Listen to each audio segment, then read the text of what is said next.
क्या आप जानते हैं कि हर साल लाखों युवा शराब की लत में फंसकर अपना करियर बर्बाद कर लेते हैं।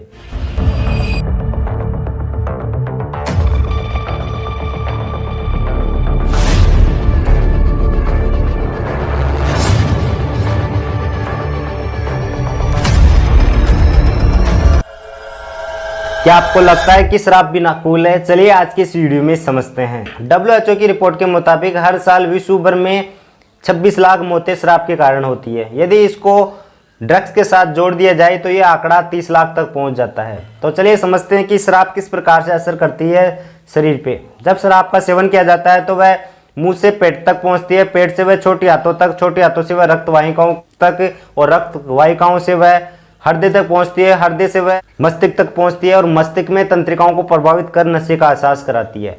और शराब पीने के बाद सोचने समझने की शक्ति भी कम हो जाती है। तो यहाँ पर एक सवाल हर किसी के मन में है कि शराब में कौन सा पदार्थ होता है जिसके कारण वह नशे का एहसास कराती है और सोचने समझने की शक्ति को कम कर देती है। तो उस पदार्थ का नाम है एल्कोहल। यदि हम एल्कोहल की बात करें तो एल्कोहल एक रासायनिक यौगिक है, पारदर्शी है, लिक्विड फॉर्म में पाया जाता है, विभिन्न पौधों, फलों और अनाज के किण्वन प्रक्रिया से प्राप्त किया जाता है। तो साथ ही समझते हैं कि आखिर शराब में एल्कोहल की मात्रा कितनी पाई जाती है। मुख्यतः शराब 3 प्रकार की होती है: स्पिरिट्स, वाइन और बियर। स्पिरिट्स में विस्की, वोडका, टकीला और रम आती है। इनमें एल्कोहल की मात्रा की बात करें तो 30 से 50% तक एल्कोहल हो सकता है। यदि बात करें वाइन की तो इसमें डेजर्ट वाइन, रेड वाइन और व्हाइट वाइन होती है। इनमें एल्कोहल की मात्रा 8 से 15% तक होती है। बियर की बात करें तो इनमें 3 से 8% तक एल्कोहल पाया जाता है। यदि बात करें देसी शराब की तो देसी शराब में 30 से 40% तक एल्कोहल पाया जाता है। तो यहाँ पर एक सवाल हर किसी के मन में आता है कि जब शराब में इतनी मात्रा में एल्कोहल पाया जाता है तो सरकार इसको बैन क्यों नहीं करती? क्यों सरकार लाइसेंस के आधार पर शराब की दुकानों को जारी रखती है? आखिर सरकार की क्या मजबूरी हो सकती है? आखिर क्यों सरकार इसको लाइसेंस के आधार पर जारी रखती है? जब सरकार से इस बारे में सवाल किया जाता है तो सरकार स्पष्ट रूप से जवाब नहीं दे पाती। लेकिन जब इस बारे में हम डिटेल में रिसर्च करते हैं तो पता चलता है कि सरकार एक बड़े इनकम सोर्स के चक्कर में इस पर पूर्ण रूप से पाबंदी लगाने में सक्षम नहीं है।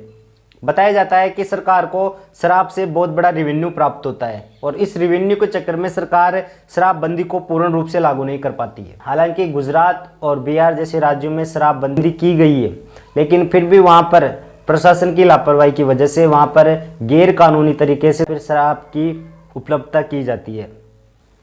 तो साथ ही समझते हैं कि आखिर किस प्रकार से एक शराबी व्यक्ति किस प्रकार की घटनाओं को अंजाम दे सकता है।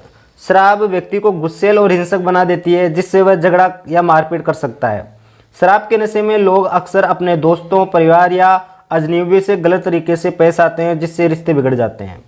शराब पीने के बाद इंसान अपनी निजी या किसी भी गोपनीय बात सार्वजनिक कर सकता है, जिससे बड़ी समस्याएं खड़ी हो सकती है। शराब पीकर गाड़ी चलाने से दुर्घटना का खतरा बढ़ जाता है, जिससे खुद की और दूसरों की जान जा सकती है। शराब पीने के बाद लोग अनहेल्दी और ज़्यादा खाने लगते हैं, जिससे सेहत का बुरा असर पड़ता है।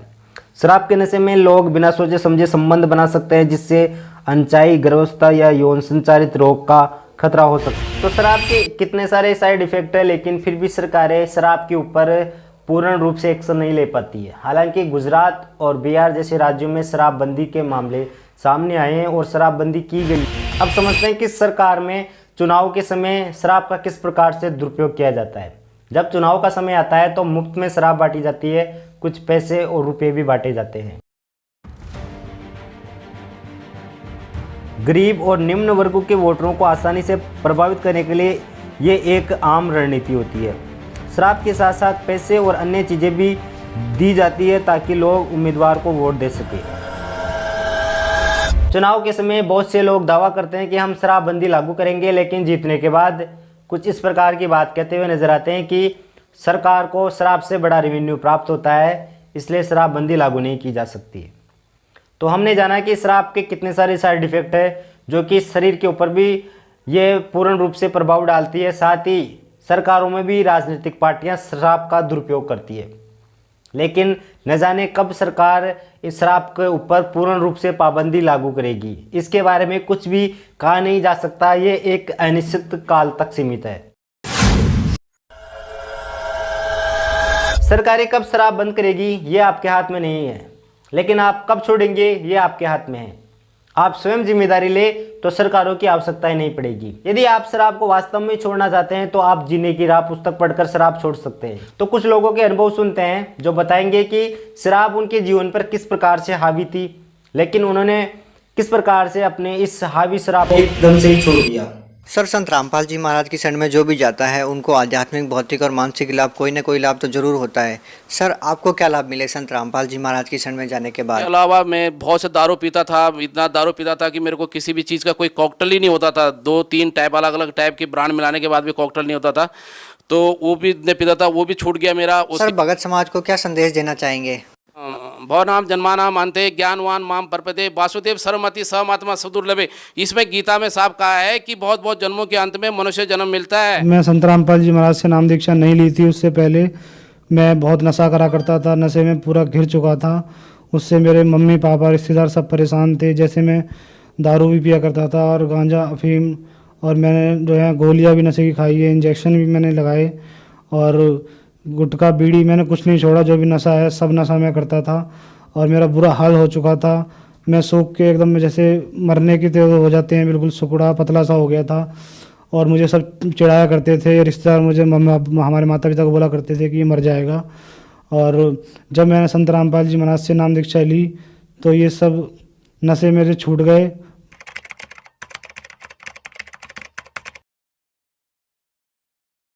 अब देखो, आप देखते हो इंसान बुराई को तुरंत स्वीकार कर लेता है।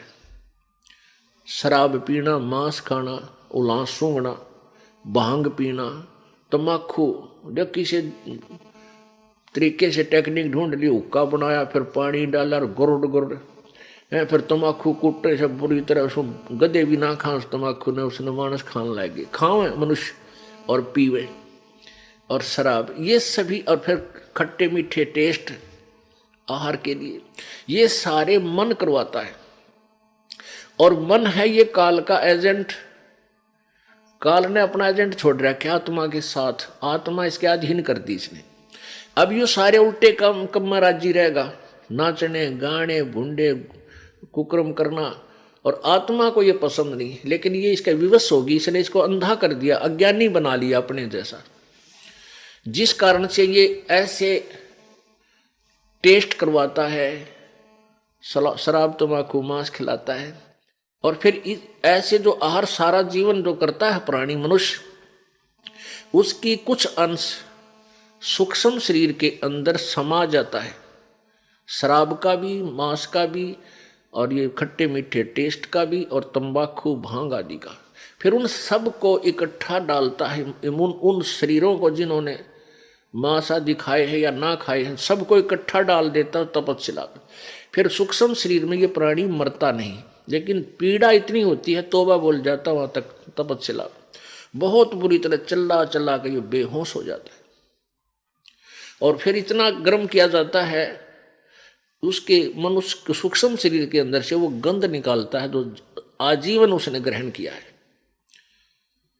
जिन्होंने थोड़े पाप करे, थोड़े व्यसन किए हैं, तम्बाकू शराब या नहीं किए हैं, तो वो उनको कम पीड़ा होती है, ऑटोमेटिक सिस्टम है वहाँ पर, वो शीघ्र वहाँ से उछल जाते हैं।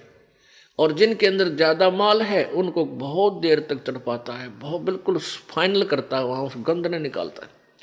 वो सबसे ज़्यादा कष्ट वहाँ उनको और होता है जो व्यसन करते हैं, और उनसे निकले हुए उस गंध को जो ज्योति निरंजन खाता है, ये काल ब्रह्म खाता है।